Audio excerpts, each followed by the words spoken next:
The mistake we make is thinking that the biggest empires fall because they were defeated in one big battle. But the truth is far more dangerous. They fall because they stop being able to pay for their own power. There is a huge error in how we think about the fall of the Ottoman Empire. We assume a power that owns 3 continents only fails because it loses a war against the West.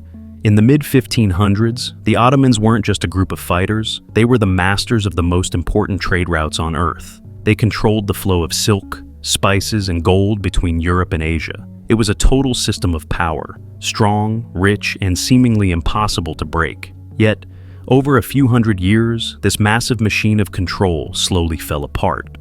It didn't happen because of a sudden invasion or a secret plot. It happened because the very rules that helped them conquer the world became a trap they couldn't escape. If you looked at the Ottoman Empire in 1566, you would see a superpower at its peak. The government controlled the Mediterranean Sea and the land routes to India. They had an army that moved with more discipline and better technology than anyone else. But they had a problem deep inside their trade system. They relied on being the middleman for the world's wealth, but they had no way to stop the rest of the world from finding new paths to avoid them. When European sailors found ways to sail around Africa to reach Asia, the Ottomans lost their monopoly on trade. The money that had built their empire was soon flowing around them instead of through them. The trade routes that brought them gold became quiet and empty. This is the story of how the world's most powerful force was dismantled by a change in global trade. Before we look at the first crack in the empire, tell me in the comments, do you think an empire can survive if it loses control of its money? To understand the collapse, you have to understand the rule of the Sultan. The Ottomans believed that only one man could sit at the top of the pyramid. This leader had absolute power over the army and all the money collected from the provinces. As long as the leader was strong and the army was winning new land, the system worked. Winning wars brought in new riches and new people to tax. But when the empire stopped growing in the late 1600s, the money stopped coming in. The army still cost a mountain of gold to maintain, even when it wasn't winning. To pay the soldiers, the government began to change the rules of their money. They mixed cheap metals into their silver coins to make more of them. This meant the money was worth less, and the price of goods began to skyrocket. While the leaders argued over how to fix the budget, the local governors began to keep more tax money for themselves. The trade routes became less profitable because the government could no longer protect them from rivals. The system of control was being pulled apart by the cost of its own defense. The Ottoman princes stopped focusing on growth and started focusing on surviving internal power struggles. This was the growth trap.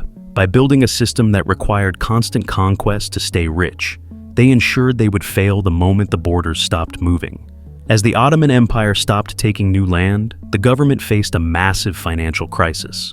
The empire was built on a system where new wars paid for the old ones. Without new gold from defeated enemies, the Sultan had to squeeze more money out of his own people. The government raised taxes on farmers and merchants to keep the army standing, but while the Ottomans were focused on collecting coins, the world around them was changing how things were made. In Europe, the Industrial Revolution was beginning. Factories were producing cloth, tools, and weapons faster and cheaper than ever before. The Ottomans were still relying on small shops and handmade goods. Cheap European products began to flood the Ottoman markets. Local Ottoman craftsmen could not compete with the low prices of factory-made goods. The empire's own people stopped buying local products and started buying from their rivals. This caused the empire's money to flow out of the country and into the pockets of European banks. The government tried to fix this by borrowing money from abroad. They took out massive loans from Britain and France to pay for their government and their army, but the interest on these loans was so high that the empire could never pay them back. By the mid-1800s, the Ottoman Empire was spending more than half of its tax money just to pay interest. They were a superpower that was effectively owned by its creditors. The government lost its ability to make its own decisions because it was trapped by debt. The army became weaker because there was no money left for new technology or better training. The empire wasn't just losing territory, it was losing the ability to pay for its own existence.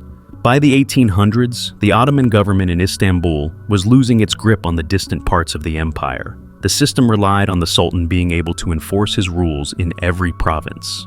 But because the treasury was empty, the government could no longer pay its local officials or its soldiers on the edges of the map.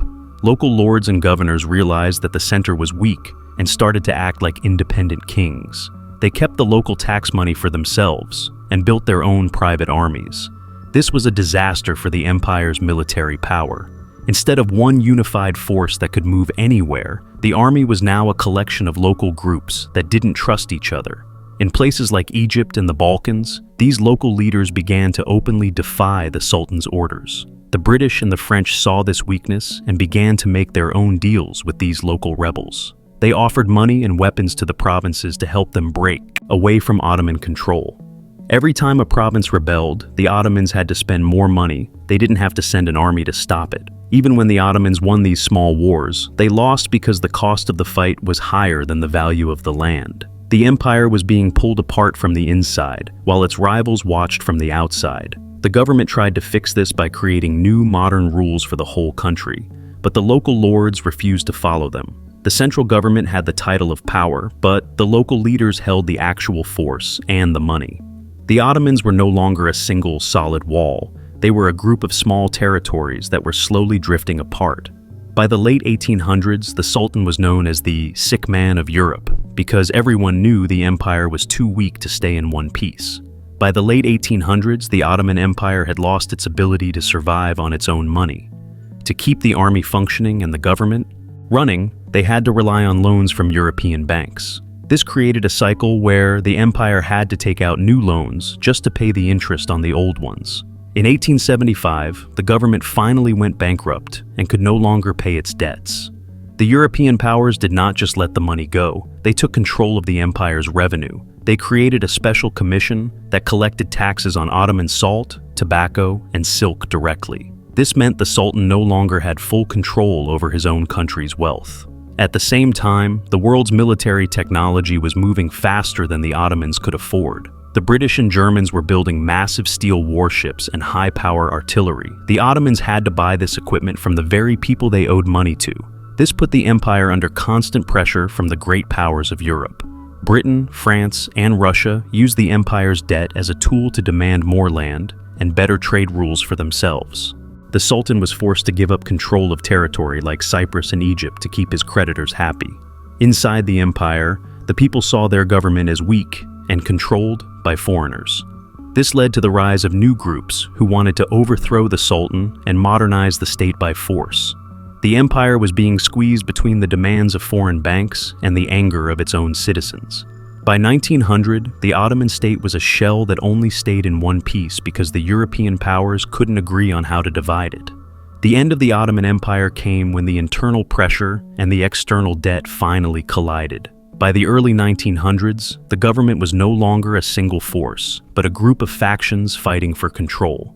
A group of officers took power and tried to modernize the state, but the money was already gone. The empire entered World War I as a way to win back its lost territory and cancel its foreign debts. This was the final gamble. The war was a total disaster for a state that could not produce its own steel or fuel. The Ottoman army fought with discipline, but they could not match the industrial power of their rivals. By 1918, the British and French armies had occupied the capital and the major port cities. The empire didn't just lose the war, it lost the legal right to exist as a unified state. The foreign banks and governments that held the debt finally moved in to divide the map. They carved the empire into new territories, creating the borders of the modern Middle East. The Sultan's title was abolished, and the empire officially collapsed in 1922.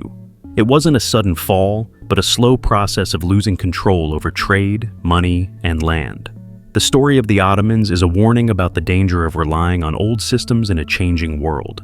You can have a massive army and a grand history, but if you lose the trade war, the shooting war is already lost.